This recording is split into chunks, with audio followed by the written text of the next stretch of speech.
The legend of Mesfewi. Long before dawn, the winding alleys of the Medina fell quiet and tense. In the flickering torchlight, mothers whispered an old warning, "Beware the Mesfewi." In Moroccan lore, the Mesfewi was a shape-shifting demon who stalked the streets at night, preying on those foolish enough to linger after dark. Some said it had the claws of a panther and the sly smile of a devil. No one had ever seen Mesfewi with their eyes, only heard its snarls echoing in empty markets. Yet the name sent shivers through Marrakesh's nights. In early 1906, this fear took on new life. A chill wind blew through the ochre city's souks and courtyards, and with it came whispers of a darkness returned. Locks clicked, shutters banged shut, and even the bravest street vendors murmured prayers before dawn. The Mesfewi is loose, they would say, imagining a ghoul in the shadows. Villagers clutched amulets and told children tales of vengeful spirits. Yet as unsettling as these stories were, the people of Marrakesh believed there must be reason behind the rumor. Still, nothing had prepared them for the horror that was about to unfold.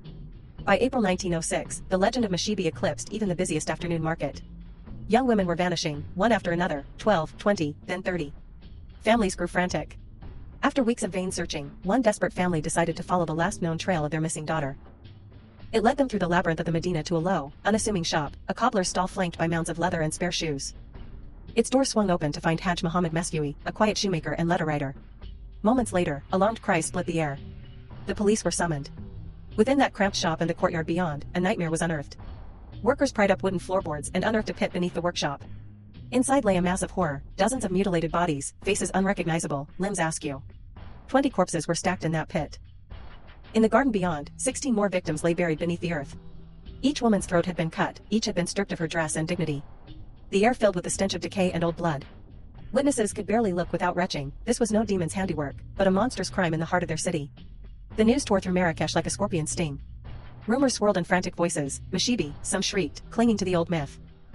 But as authorities removed the bodies by lantern light, it became clear that the evil at work was very human. Still, the Medina's people shuddered at the thought, if so many girls were slain by one man, what kind of monster could he be? The cobbler's workshop became a jail. Under guard, Mesfewi sat impassive. At his side was Anna Rahali, his 70-year-old servant. Word of their capture had spread, and an enraged mob gathered outside, baying for blood. Guards fought off blows as curious neighbors screamed for vengeance on the pair. Inside, in a corner cell lit only by lamplight, interrogations began. A tortured Anna finally broke, screams of agony erupted as she confessed every detail. She told how she welcomed the young women into the shop, offering them drugged wine. As the girls' eyes fluttered shut, Mesfewi stepped in. In one swift motion he slit each throat with a dagger. He then rifled through their modest purses and pockets for coins or trinkets.